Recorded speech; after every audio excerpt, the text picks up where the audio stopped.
Good evening. I am Kristen Leong. I am Town Hall Seattle's Community Programs Curator, and on behalf of Town Hall and our partner, Antioch University Seattle, it is my pleasure to welcome you all to this evening's event with Charles Waters, Reagan Jackson, and Lashaunycee O'Cain. We have lots of thank yous in line. Bear with me. Tonight's program is a part of our Arts and Culture series and our Civics series. Our Inside Out season is supported by the Wyncote Foundation Northwest, the Kapkan Foundation, and the True Brown Foundation. Our Arts and Culture series is supported by the National Endowment for the Arts, Seattle Office of Arts and Culture, Arts Fund, City Arts, For Culture, and KUOW. Our Civic series is supported by Boeing, Real Networks Foundation, and KUOW, and our work with authors is supported by Amazon Literary Partnership. All of that means is that we have lots of collaboration to bring nights like this together. Here's how tonight's program is going to work. Lashaunycee is here today. She is an emerging youth poet. She's going to perform, and then we're going to hear from Charles Waters for a short presentation, and then Charles will be joined on stage with Reagan Jackson, and then we will open up for Q&A.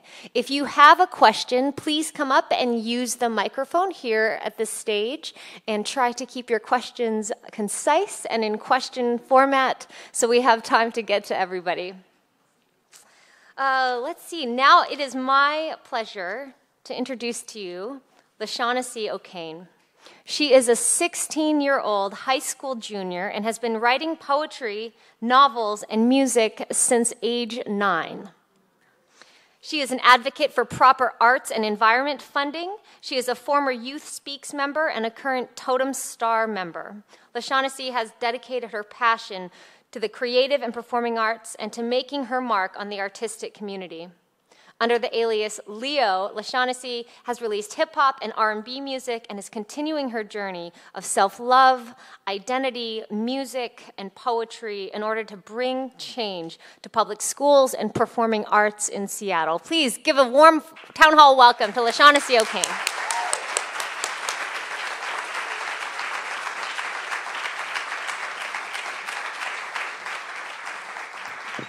Hello, everybody. I'm going to adjust this mic because I'm kind of tiny. I'm Lashaunycee, and I want to thank you guys so much for having me here and being able to share my poetry with you. It means so much. So, can y'all see my face? Okay. I'm going to do 2 poems for you guys.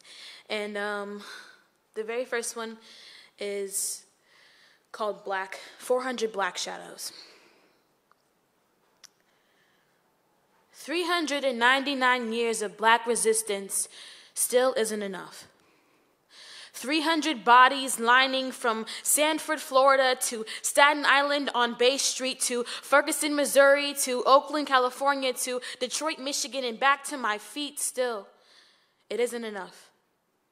The white hands went from ripping our children out of our arms to whipping our backs to straddling our black women bodies and strangling our black men to making us abominations to making us bow at their feet, cook their food. The white hands brought drugs to our hood.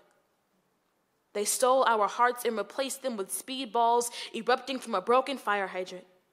They let our tears dry to crust and let our skin become trend. White hands took everything we could have ever had to ourselves, and now they teach our black history classes and fascinate themselves with their own lineage. They touch our hair and force themselves to make something just like it, and it still isn't enough. 200 years of jailing our black bodies when too many black bodies were showing up on the streets, or in classrooms, or at work, or with a degree or a diploma.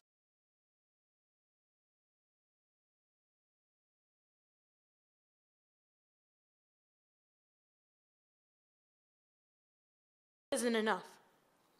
The black power fist has been missing from classrooms, has been missing from black students. Black students have gone missing. It still isn't enough. 100 years of bigots and silent hatred handing down to us through dead fish handshakes, toothless smiles, and the lack of not seeing ourselves in our own school textbooks. And still, those white hands touch my hair And still those white hands choke us into silence. Still those white hands remain enemies, pointing us towards the chair, shoving us into jail cells, snatching away our culture, displaying it in their fancy glass windows with artifact black written above the windowsill. Our skin, the American horror story of this generation, witches made out of black women, our smiles hanging us as we chase this dream that these white hands have been grasping a hold of to make sure is never ours. Aliens made out of black men, foreigners to their own country. And it still isn't enough. 50 more bodies, 50 less miracles, 50 more successes of the white man, and 50 less revolutions.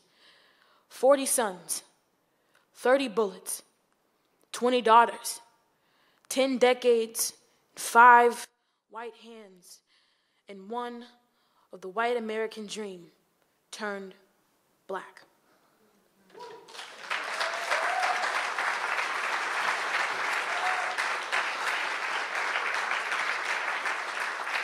So, as y'all can see, I'm kind of straight to the point. I'm extremely intense. I apologize. That makes me feel uncomfortable, but I'm kind of sorry, not sorry. So, my last poem is called Storybook. And once again, we're going to get a little intense. I'm going to delve into a few stories of beautiful ones that have been lost with us. So, bear with me. I'm a Cancer. I get emotional. Rodney King was swimming for therapy from his injuries sustained by several white racist police officers after a car chase in 1991. He was pronounced dead on June 17th, 21 years later. Rodney King died from drowning. I guess it's been known that they say black people don't swim. And I guess we don't swim because Emmett Till did not have a chance while being dragged to the bottom of the Tallahatchie because Lanaya, Ashanti, and Dominique were chased to the ends of their heels but were watched drowning. 15, 16, he said. It's sinking still. I don't see nobody. It's going down. I hear them yelling. I think they're done. But this was therapy until the pool in the back of that California home was no longer a place to cope. It was a memorial because Rodney actually survived, but maybe he never had a chance in the first place. Majority of his life spent by dodging bullets, coping with water therapy from the beating he did not deserve, not drowning, but still dying. There was no way out. It's like we were meant to die without even actually getting the chance to live first. Bullets are deadly, but these officers just happen to be deadlier, and it makes me sick because we always get sick. And Harry Huck says, she was very arrogant from the beginning. Harry Huck says, officer does have the choice to bring anybody out of a vehicle when he stops them for his own safety. But with Sandra's cigarette, his problem. Why didn't she get a choice? Was the officer at the pond too decked out to get his badge wet? Was Latasha Harlins really stealing from you? Was the gun you had aimed at the back of her head really an accident? Oh, shit. I'm sorry. Was Latasha Harlins really stealing from you? Was the gun you had aimed at the back of her head really an accident? Soon Jadu, what did Rakia Boyd do? Zimmerman, did Trayvon deserve dying just because of what he looked like to you? Line of duty, line of bodies. The line of officers happens to be a line of murderers. Can you explain to me why I'm scared to even say this out loud?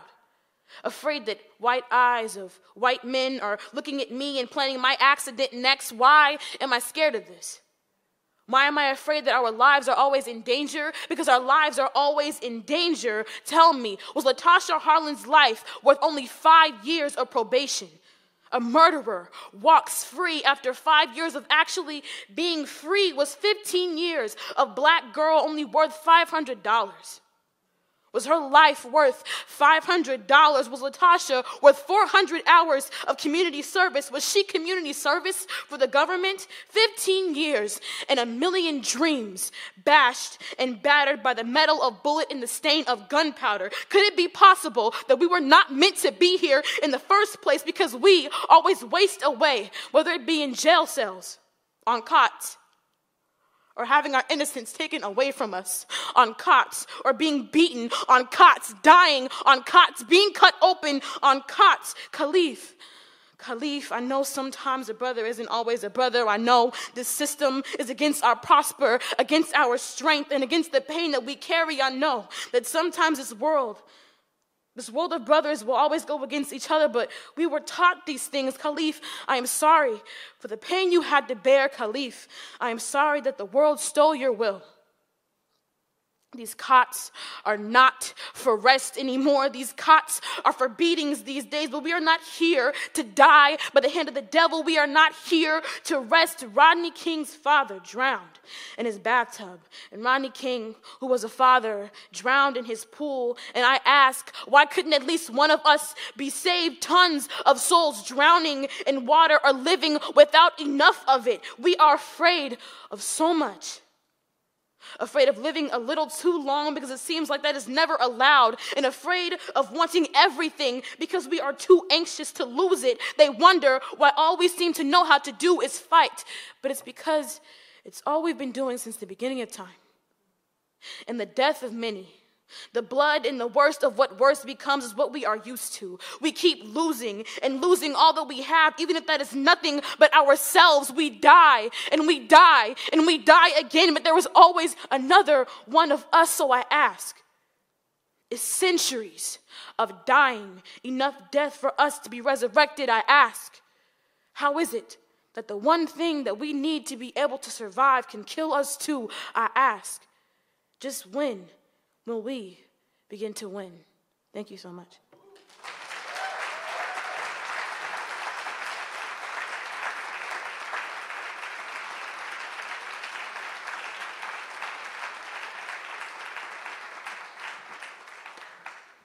Thank you, Lashaunycee. That was powerful, and you are amazing. Good evening, everyone, and welcome again. I'm Dr. Gina M. Repich. I'm core faculty in the School of Education at Antioch University, Seattle. I'm also the founder and co-coordinator of the annual program that brought Charles to Seattle this year. It's called the Multicultural Children's Literature Celebration. This year, Antioch helped to bring Charles to 10 schools in Seattle and Tukwila districts, with half of those schools serving free or reduced price lunch to well over 50% of their students. Now let me introduce who you came here to see. Reagan Jackson is a writer, artist, activist, international educator, and award-winning journalist. She's been a regular contributor to the Seattle Globalist since 2013. Her self-published work includes 2 children's books, Coco La Swish, A Fish from a Different Rainbow, and Coco La Swish, When Rainbows Go Blue. She also has 3 collections of poetry, God, Hair, Love, and America, Love and Guatemala, and Summoning Unicorns. You can listen to Reagan's podcast, The Deep End, which she co-hosts with Anastasia Renee, this year's Seattle Civic Poet. Charles Waters is a poet, author, and former Walt Disney World actor at Disney's Hollywood Studios. When we're at schools, they like that one the most. His poetry has appeared in many anthologies, including Amazing Places, the National Geographic Book of Animal Poetry, The Arrow Finds Its Mark, and 1 Minute Till Bedtime, as well as on his own blog, Poetry Time. His latest book, Can I Touch Your Hair? Poems of Race, Mistakes, and Friendship, is the subject of tonight's talk. Please join me in welcoming Charles Waters and Reagan Jackson.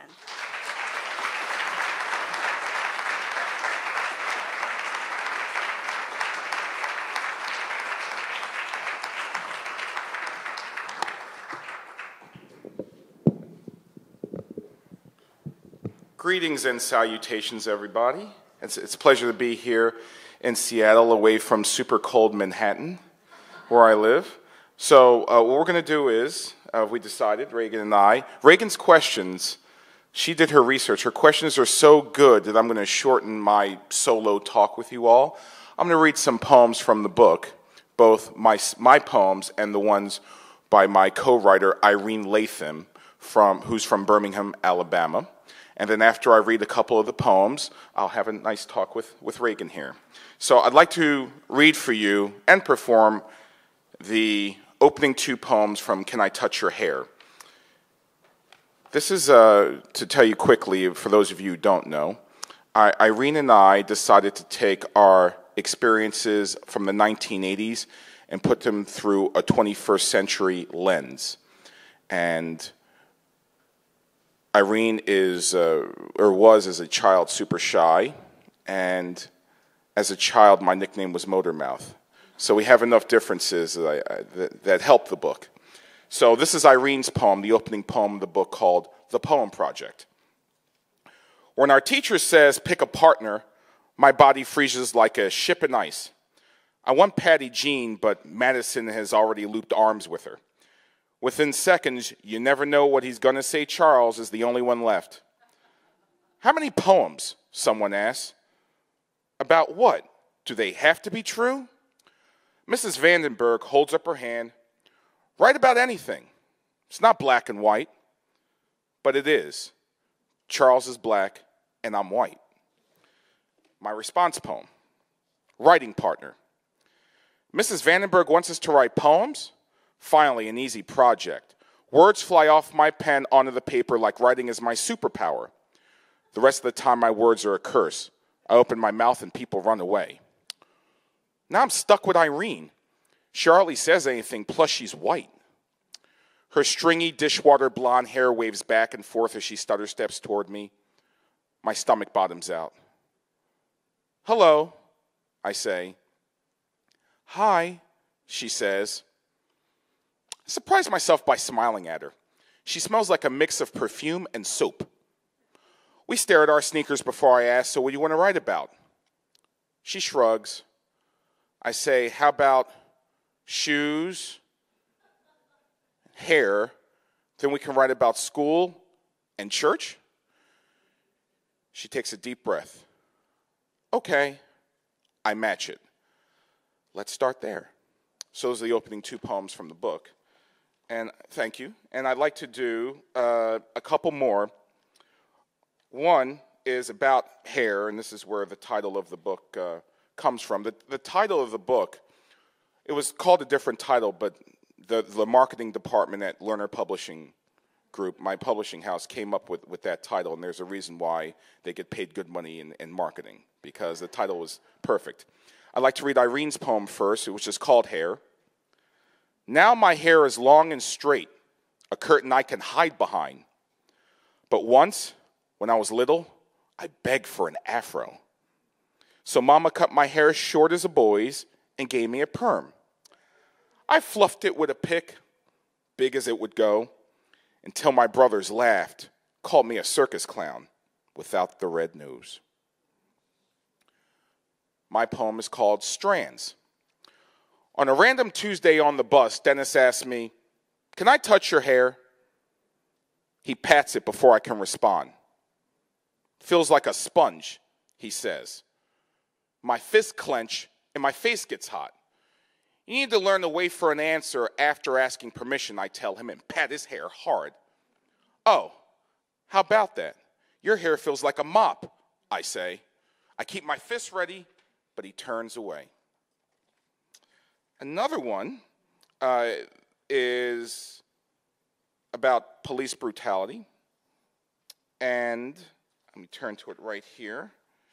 By the way, the poem I'm about to read you about police brutality is my favorite from the book. It was written by Irene. Let's see if I can find it here. Okay. It's called News. I always know when the news is bad because Papa clicks off the TV when I walk in. Let's go to the park, he says. He swings me high and higher, doesn't stop until I ask him to. We feed bread to the geese, race up a hill. We watch a caterpillar climb a blade of grass. Only then does he tell me about Trayvon, about Ferguson, Missouri, what happened and why. We stare at the clouds, how they drift and disappear. Somewhere it's raining, he says, and I swear I can hear the thunder crack. That's Irene's poem. Yeah, isn't that great? Oh, it's my favorite of the book. My response poem to that is called Officer Broussard. When I watch the news, I can't believe when I see people who could pass as my family being choked, pummeled, shot, killed by police officers. I remember the time I tried to hop a chain link fence. My low-top sneakers got caught and I couldn't get down. That's when Officer Broussard happened to drive by. He stopped, helped me untwist myself, and promised to keep that embarrassing moment to himself. Later on, he bought me a popsicle to help me cool off my shame. A gift for being awesome, he said. Yet when the police officers on TV are pale as a cloud, just like Officer Broussard, it makes my heart twist without any hope of being disentangled. Thank you. I'd like to do one more about a universal topic, which is punishment. That's a universal truth. I'll read Irene's first. And it's the only time in the book that the poems have the same title, because punishment's a universal truth. We had a feeling that was going to, and that just happened to be that way, but that we did that. So this is Irene's poem. When my brothers take the box of kitchen matches and set fire to a shoebox of old papers, Mama pulls the paddle from the top of the fridge and hands it to Papa while I hide behind the door. Later, when I snag a French fry from off Papa's supper plate, that fire still blazes in his eyes when he pops my hand. Don't you children understand what respect means? Here's my poem. I stare at the ceiling in my bedroom, wondering why I had to backtalk Mom when she asked me to do the dishes, and I yelled, "Why don't you leave me alone?" It escaped my lips before I could catch it. Now I can't meet Irene at the library after school. I can handle a lot of things, Mom says, but the one thing me and your father will never put up with is you being disrespectful. Then Mom says the dreaded words no kid should ever have to hear. Wait till your father gets home. Thank you, everybody. Thank you. Thank you.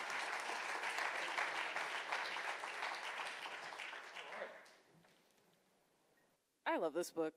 Let me just put that out there. And I think it's really timely.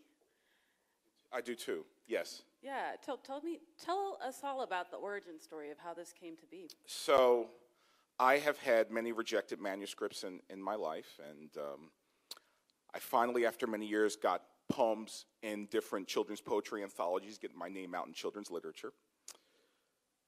So I'm a professional actor.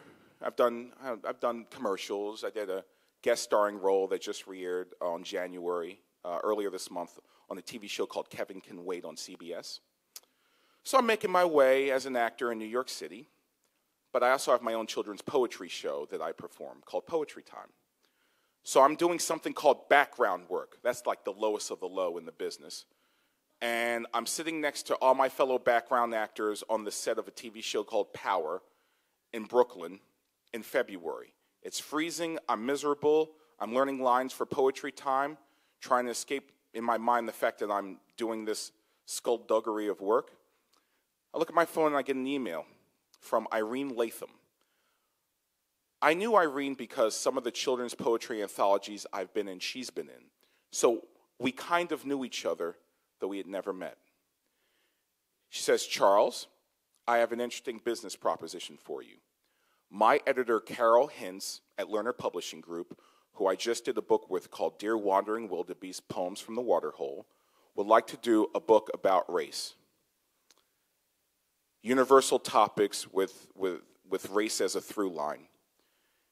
She was thinking a black and white collaboration, so she asked me to do it, and I said yes, and she said, Irene, who do you know who's a children's poet, who's African-American, who's looking for a break, who's on the rise, who's ready to make it? And I thought of you. So if you're interested, and by the way, at this moment, I said, I'm like, this is going to be a book. Like I've been working in the book business long enough and trying to get published. I knew this was going to work because the senior editor at Learner, this is going to be her baby. So I knew this could get past acquisitions if my writing is up to snuff, because I know Irene's would be. Irene continued with the email and said, here are 2 poems. Here's one about shoes and there's one about hair. Why don't you write a response to these and we'll talk. So I get back from Manhattan around 11, take a shower, sit down at my desk midnight, wrote till about 4 in the morning, wrote 2 poems, sent them to Irene, who then later on that morning said, okay, this is great. I think this can work. Why don't you write 2 poems? Why don't you give me 2 subjects and write about them, and I'll write a response.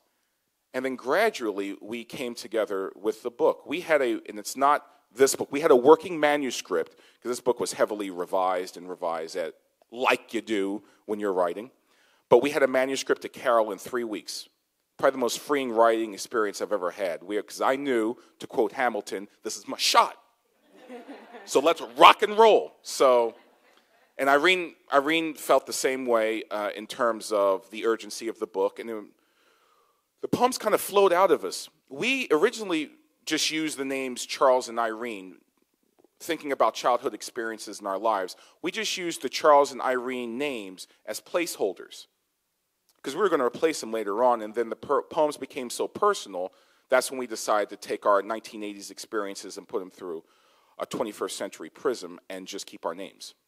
So that's how young Irene and young Charles came to be in the book. So that's how it came to be. It was about a person in publishing who, and Carol Hintz, the white woman, is somebody who had the influence, using that influence for good. So I'll always be appreciative of her because she gave me my start. That's kind of fascinating process, though. So you never met Irene until... So, yeah, fun fact, Irene and I didn't meet up until the book was finished. We only met in November this past year at the library, AASL, it's a library conference in Phoenix.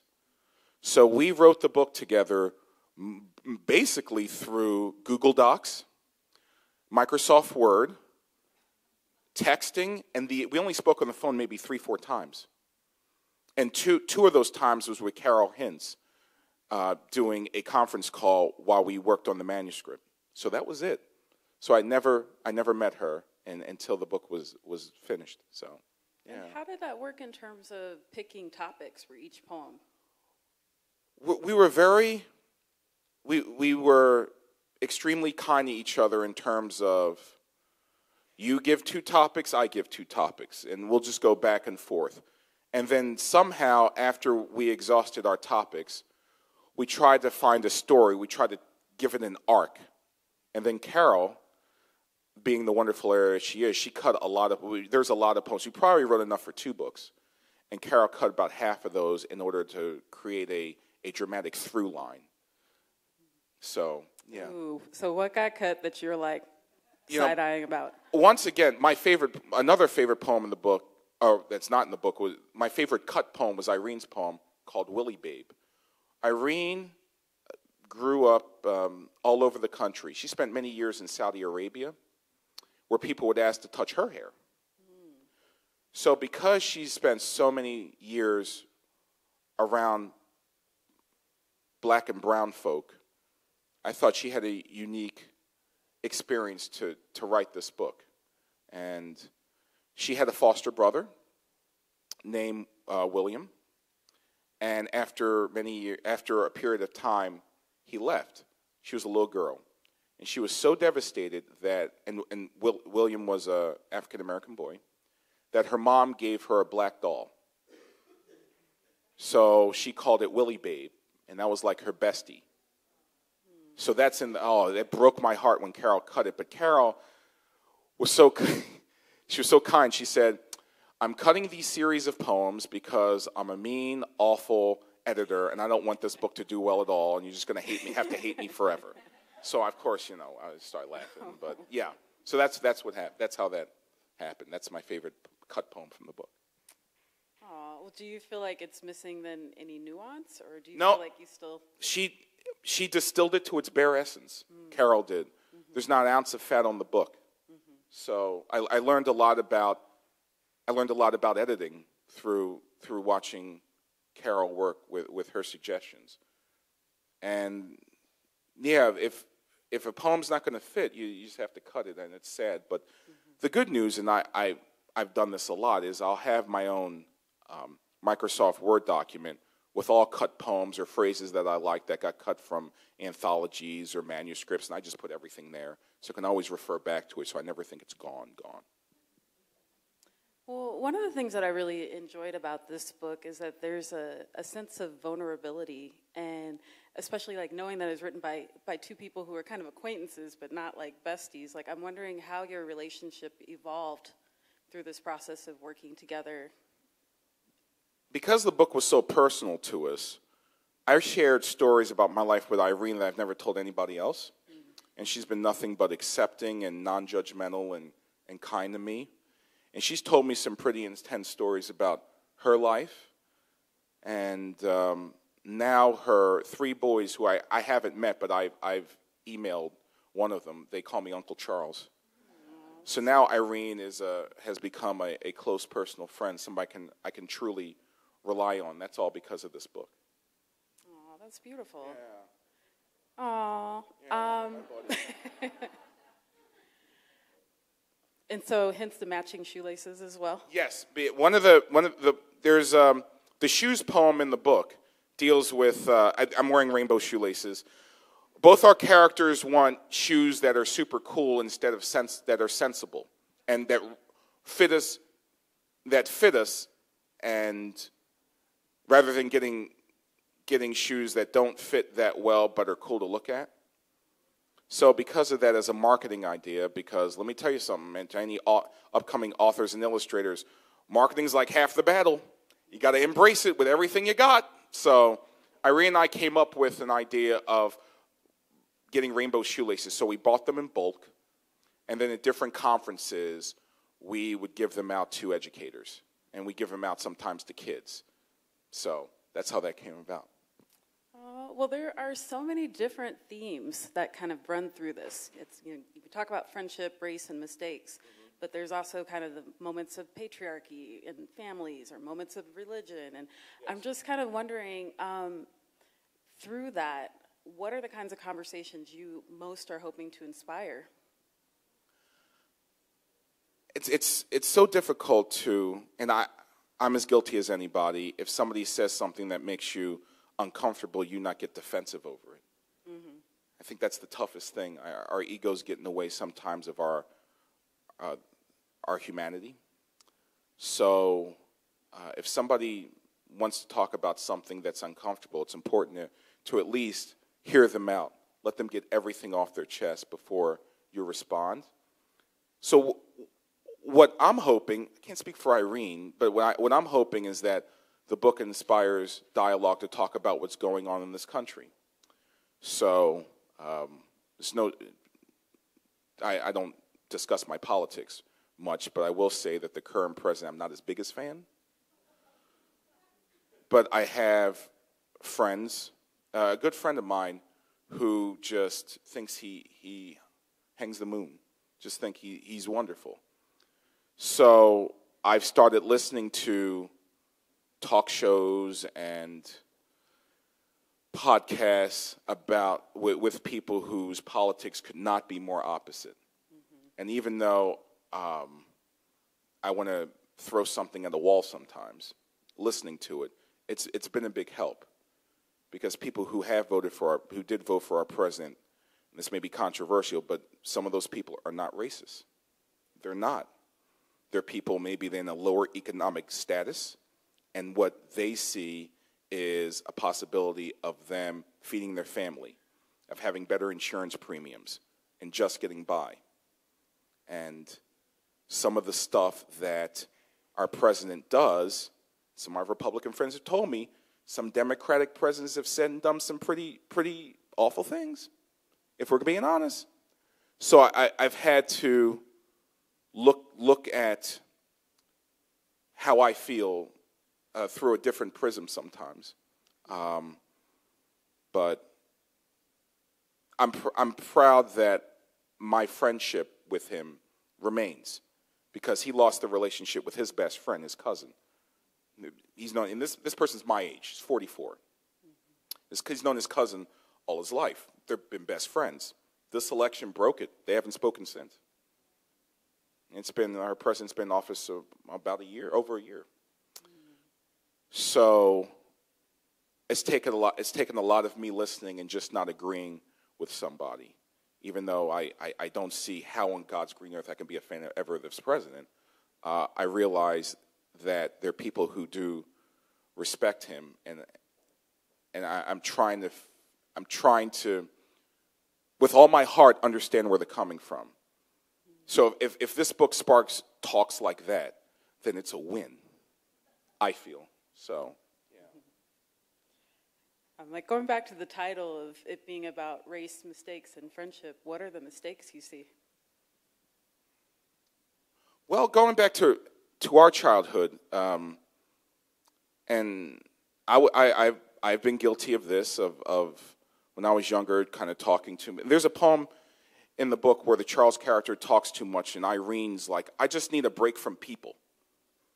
And my character kind of shuts up and lets Irene talk. So that's a mistake that he made, and which I forgot which poem. Well, I know it's the horse poem. Oh, it's the horse poem. Is that what it is? Yeah. But which part are you saying is a mistake? Well, the fact that initially Charles didn't even notice. There was no self-awareness on the. Pardon me, I'm not The Rock. I'm referring to myself in the third person. The Charles character. Yeah, okay, just know that. Know that. I haven't spun off the planet, calling myself in the third person. I talked with my mom about this. I kept saying, she's going, why do you keep repeating your name? Why are you talking in the third person? I go, Mother, it's a character. That's the kid's name. What am I going to do? So the fact that the character didn't have the self-awareness to know that he's upsetting her. And that's something I've done. If I'm passionate about something, I can't keep my mouth shut. If another person just is like, enough talk, let me just chill. And then the Irene character makes mistakes in the book, like when she snatches French fry from her father, and her father gets mad, and he's already had a bad day, so why are you exacerbating that by stealing his food? And there's a relationship in the book with Irene and a black girl named Shonda, and they have a misunderstanding, and then, because Shonda did something that wasn't nice, and then Shonda apologized. I wanted to make sure that, and this is something in the book, this is a nice back and forth collaboration between me and Irene. Originally, Shonda doesn't want Irene on the playground with her black friends. They just want to be together and chill and black it out together. They don't want any interlopers. At least that's what Shonda's thinking. To me, it's like the more the merrier, but that's Shonda's thinking. And it hurts Irene's feelings because the way she talked to her. And that was the end of that for the book. And I said, Irene, I really think you need to have Shonda and Irene have a reconciliation somehow, because I would hate if a reader thought it fed into the stereotypes of all black girls having an attitude. That bothered me. I really was like, we really need to rethink this. And Irene was on it and wrote a poem where there was a reconciliation. So I wanted to make sure that there was a balance. So, yeah. Well, Forgiveness actually is one of my favorite poems in the book. But before we get into that, because I do want you to read it if you don't mind. Okay. I don't mind at all. But kind of just going back to this idea, did you feel pressure to represent a specific kind of black experience through your that's a character? great. Well, this is where getting older and writing a book about certain things in your childhood can be healing, because I was not, and I'm still not, the second coming of Elridge Cleaver. I'm just not. Huey Newton is not coming back from the dead going, he's picking up my mantle. I'm just not who I am. I have to do what works for me, right, which is fine.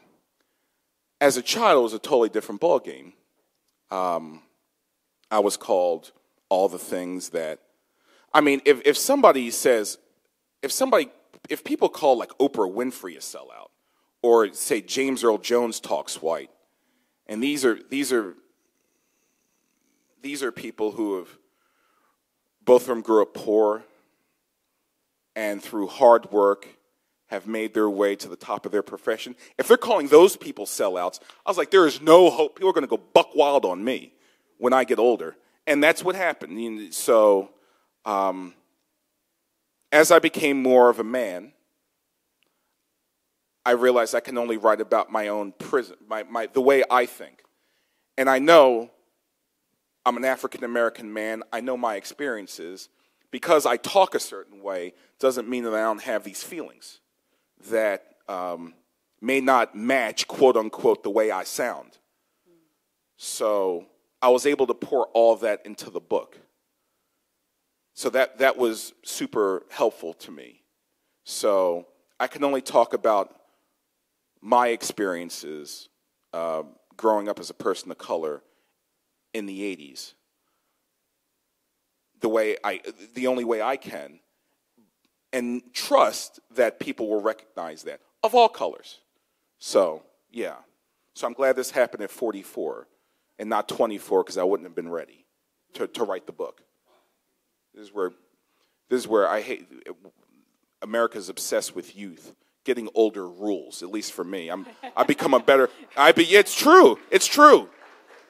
I am so much more who I'm. My college professor, she was my mentor. She passed away, and in November. When I got this book deal, she said, and I told her about the subject matter. She said, "Charles, you're becoming the person you were meant to be all along." That was her exact words, and that's how I feel. So, yeah. I love that. Read the poem. Okay. Forgiveness.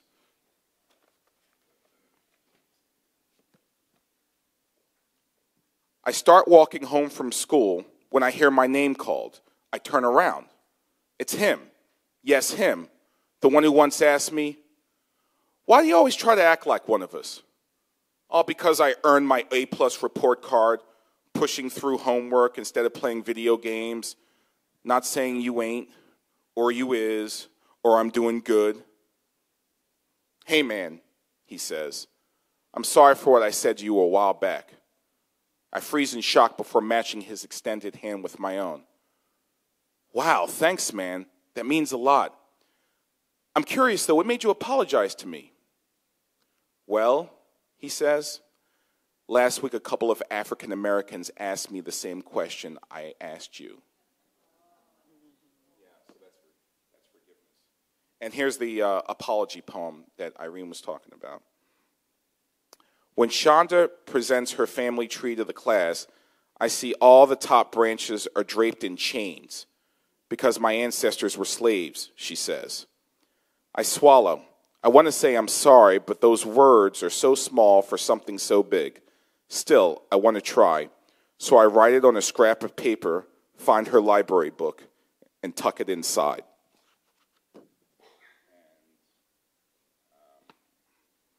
That wasn't the exact apology one. That's what I thought. Let me find it somewhere. Okay, Bedtime Reading. This is Irene's poem.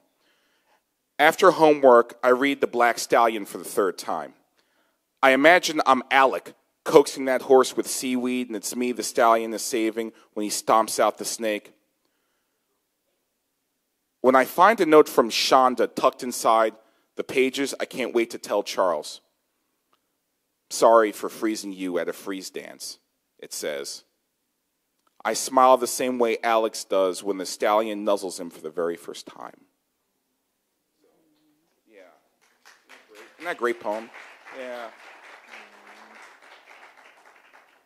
What first inspired you to write children's poetry?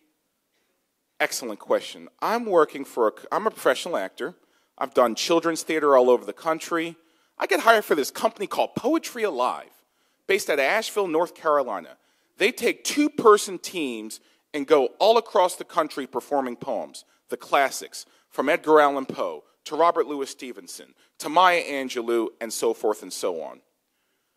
So you have to learn 75 poems a year at Poetry Alive. They have a high school show, a middle school show, an upper elementary school show, and a lower elementary school show. All the poems are different. I thought it was going to be the end of me, learning these poems.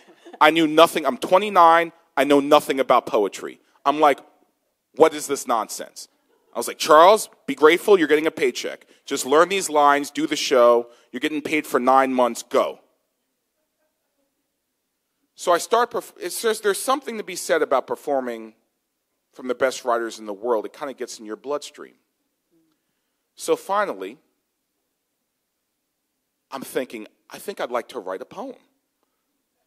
So I wrote one of the most horrible poems you ever want to meet, called The Fly in My Eye. And I'm doing everything wrong. I'm trying to rhyme when there's no rhyme there. And the story is awful. It's just bad. Bless Poetry Alive's heart. When I read the poem over the phone, they were like, that's a good start. Bless their hearts. So I started writing children's poetry, and then I did 3 years with them, with Poetry Alive. So I performed 225 poems over 37 states. And at the end of my hitch with Poetry Alive, during that time, I continued to write and read and learn about technique. And Jerry Seinfeld said something interesting. He says it takes 7 years for a stand-up comic to find his voice, his or her voice. It takes 7 years. Darn it to heck, 7 years to almost to the week that I first wrote a children's poem, I got a poem accepted for an anthology for Lee Bennett Hopkins, who's the Guinness Book of World Record holder for the most children's poetry anthologies in the world. In children's lit, he's a big deal. And I did a poem called Fenway. He hired me to write about Fenway Park in Boston. I'll perform it real fast. In Major League's oldest baseball park, Red Sox Nation provides a spark. Its brick veneer holds a diamond within. We hurry inside, game's about to begin, while we sip clam chowder on a crisp fall night. We cheer as a ball takes off in flight. I high-five Grandpa, a double play. Fenway, a tradition that will never go away.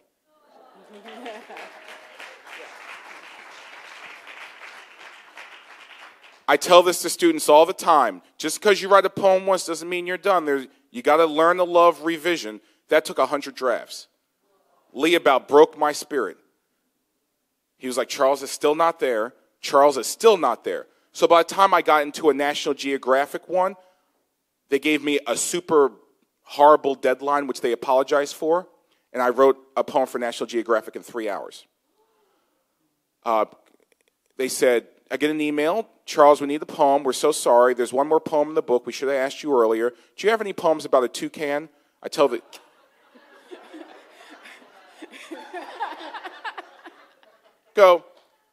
I tell this on school visits. I go, never tell a lie, however your Uncle Charles said. Sure, of course I got a poem about a toucan.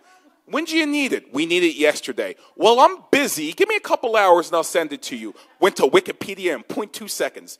Faster than Usain Bolt in the 2008 Olympics. I was like, pew! Wikipedia, Google.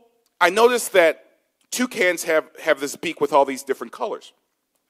And I tell this on school visits. This is where poetry is important. Everything, if you think you're going to reinvent the wheel with children's poetry, you're wrong. Everything's been done already. However, like Emily Dickinson says, how can you tell it on a slant? How can you tell it your way?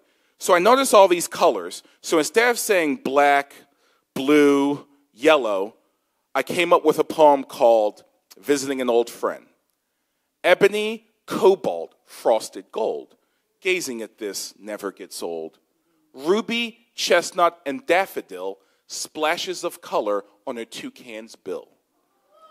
Yeah, so thank you. I emailed Lee Bennett Hopkins, and so I sent it to National Geographic in Washington. They accepted it. My first email after that was to Lee Bennett Hopkins and said I'm going to be in National Geographic. And if you hadn't rode me like Secretariat in the 73 Preakness with this darn Fenway Park poem, there is no way I would have gotten in National Geographic. So thank you. So that's how big revisions are and all that good stuff. Yeah. Q&A, so get your questions ready. Oh, there we go. Get your questions ready. And Reagan, if you have a couple more questions. Awesome. Okay. All right. Now I have to revise my questions. Wow, you just described your creative process around writing. Yes. How do you deal with rejection? That's hard. That's tough. I got a stack of them. We all have stacks of them. Here's how I dealt with it. I have a friend named Mandy Francis, professional children's illustrator. For my birthday one year, I said, "Could you draw how you see me?" And she came up with this logo. So I call it Poet Man. So she framed it for me, the photo of her illustration night. She framed it. I stuck it in my apartment. And as I was getting rejection letters from acting and children's poetry, for some reason, I stared at that logo every day. And I kept thinking, one day, I will act in film and TV, and one day, I'll have books, and I'll go to schools, and do school visits, and travel across and see America. I'll do what I did with Poetry Alive, which I loved, but now I'll be able to keep all the money and see the country. You can be a socialist and a capitalist at the same time. There's nothing wrong with that. Who's got bills to pay? Hello? You can balance. There's idealism and pragmatism. It's not impossible. So that helped. For some reason, Reagan, looking at that logo helped me because it gave me kind of a North Star. And it just kept me going during moments of indecision and dark moments of the soul, whether I was doing the right thing, moving to New York. And when working at Disney World, I was there for 8 years, and that's why I worked on all these poems. That's where I got a lot of my training after Poetry Alive. I'd work during the day, read and write at night. And I experienced something that you all have experienced called cutbacks, where the shows I were in, they were cutting, and the roles that I had were being cut, or be given to other people who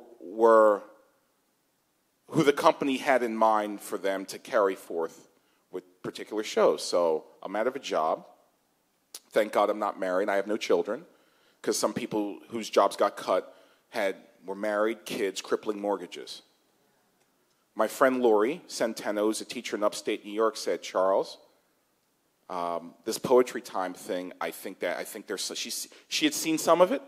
She saw some of the workshops I did. She said, I think there's something in New York for you, and there's going to be more opportunity for acting." And I did some commercials in Florida.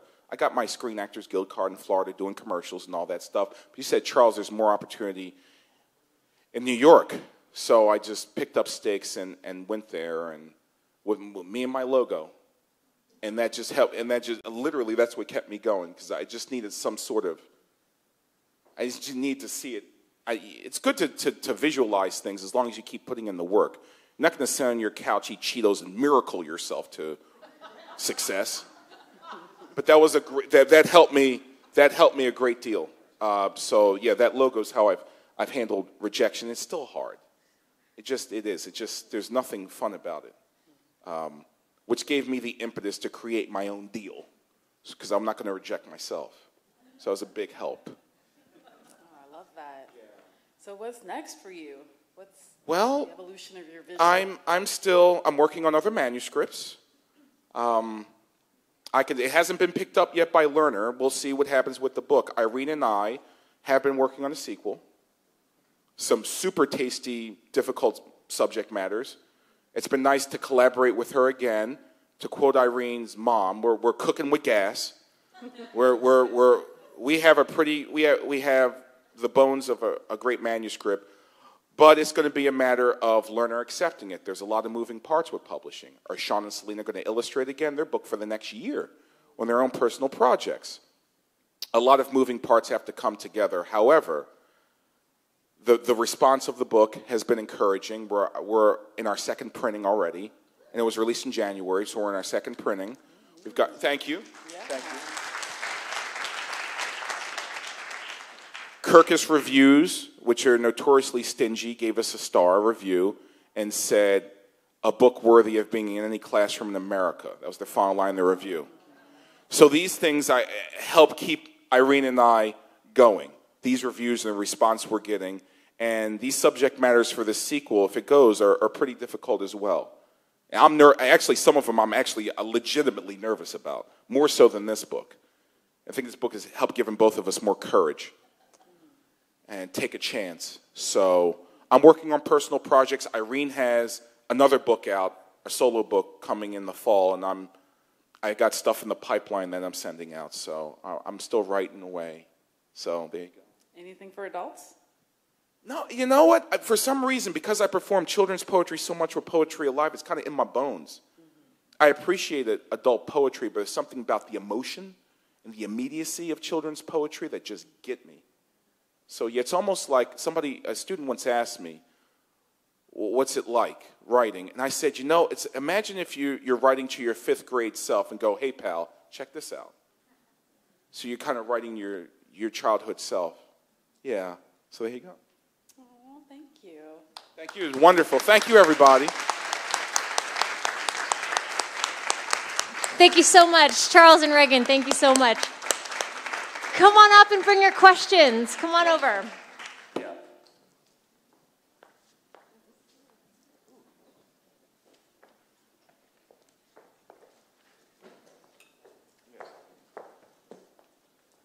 Hi. I know that the subject matters are, kind of geared towards children having that conversation. Have you had conversations start from the from the poems that you've had, and how did you kind of handle those tough subject matters and bringing them to light to children in real time? Well, because the books were released in January, the first response I've had with the book has actually been this week in Seattle. So far, the subject matter has been wonderful. The response to the subject matter has been wonderful, and kids talking a lot about how much they've had their hair touched without being asked, and how demeaning it feels to them. And I haven't had a chance to really talk with a lot. I love Antioch, Seattle. They've had me traveling around like nobody's business. Like today, I did 3 assemblies and a workshop at 3 schools. Wow. So I've been running around, yeah. But I'm running on adrenaline because, again, to quote Lin-Manuel, this is my shot. So, and I've signed hundreds upon hundreds of books, and I said, Irene, any children's poet to a human practiced writing their signature when they were younger. So I said, if you give me 1,000 books, I'm going to sign them. Just bring it. So far, the response has been wonderful. This response has been excellent among educators. I would encourage you to visit my website, charleswaterspoetry.com, and visit Irene's website, irenelatham.com. What we have on our website is a 9-page Q&A that we did ourselves, going more in depth with the book, including our original emails to each other, as well as a teaching guide done by my friend Lucretia Berry, who's an actress, playwright, singer, and teaching artist in Queens, New York. And she's created a 34-page teaching guide with 3 lesson plans and just a wealth of information as a way of teachers talking to these kids about the subject matter in a way where they'll feel safe. So I would encourage for all you educators to please download that teaching guide if you want. But the response so far with the kids has been excellent. I'll know more a little later on because after here, a week after here, Irene and I actually have our first joint author visit, a residency in Grand Rapids, Michigan. So we'll know more by then. But so far, it's been encouraging. Thank you. Thank you. Yes.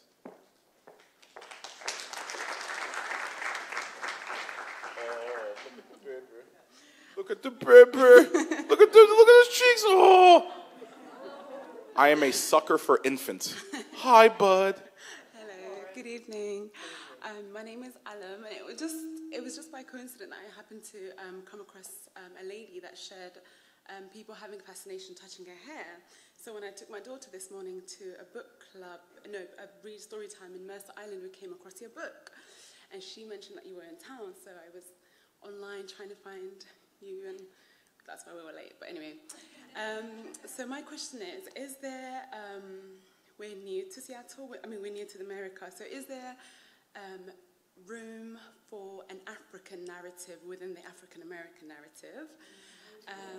And the second question would be, a bit nervous, but another friend of mine that I've also spoken to today said that people also touch a head veil, and that's obviously something that we wear. I wear, and yeah. I've also noticed that growing up in Africa, I'm from Africa, I grew up in various, I'm really nervous. You're doing great. But I'm from East Africa, and hair is not a political thing where I'm from. And I found that in America, it's really political.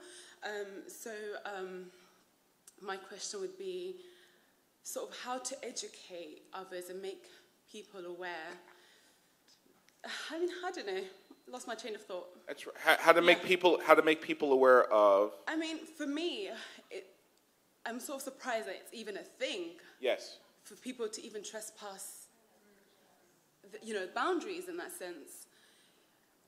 And it hasn't happened to me. So when I heard the lady tell me that yesterday, I was sort of perplexed and taken aback by that. So how can I not so much prepare my children for this, but how can I, if it was to happen to me, how can I not approach that person from a place of offense rather than educate them? Because the lady at the bookshop said that she did that when she was younger. Right. She was a Caucasian lady. She said that her childhood friend had dreadlocks, and she touched, and she said it was from a place of curiosity. Okay. Yeah. So if that makes sense. Yes, it does make sense. Thank you for your questions. To answer your first one, is there a place for African content in African American literature? Of course there is. There's space for everybody. It should be democratic. How that happens, I don't know. But of course there's space. Yeah. To answer your second question, that's tough. How would I, let me see. People have touched my hair as recently as maybe 8 years ago. Somebody once, playing around at Disney World, I just rubbed my head. I said, don't rub my head. Please don't do that again. It's not nice. And I wasn't even angry when I said it. And then the person felt embarrassed because he did in front of other people, showing off, and then he rubbed it again. And then I was ready to, I'm not going to lie, I was ready to hit him.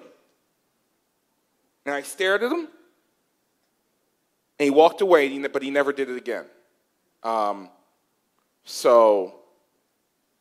only thing I can think of is you really have to tap into your better angels and tell that person, please don't do that. I don't feel comfortable with that. Yeah. And see how they respond in kind. Because I know, in my experience, yelling at somebody, even though you're right,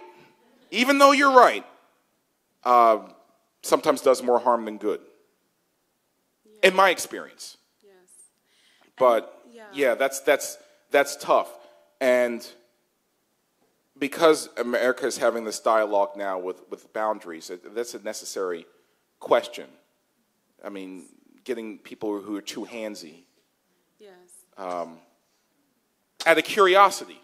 Yes. Probably. You can never judge their intention. You can never judge their intention. So I say, try your best to appeal to your better angels and how you respond, and not yell at them unless they're, they do something so aggressive, like almost grab you. But that's tough. Yeah. But I've had people, do that, rub my head like a genie, like I was Mr. Clean. Oh, I was to quote my late grandma, I was fit to be tied. Yeah. And then last question. What about spatial racism when, I've never had to think about how I take up space in a room, in anywhere. But lately I've noticed that people would stare. And I'm not sure if it's because of my veil, especially if I'm in predominantly white areas. People tend to stare. Right. And we live in Bellevue, so I was in Mercer Island for this story time, and people were just looking. So how do I enjoy my space without feeling awkward? Okay, I have some experience in this because when I toured with Poetry Alive, and when I toured doing children's theater before Poetry Alive, sometimes I was the only African American in a room, and I got stares all the time, to the point where my white tour partner, who's from Minneapolis, noticed it, and it was like, okay, that sucks. Like, I see what I can, like, he even noticed, like, something's wrong. And what I did was I try, and my way is not the right way. This is the way I did it. Everybody's way is different. I would look at them in the face and usually smile at them and go, good morning.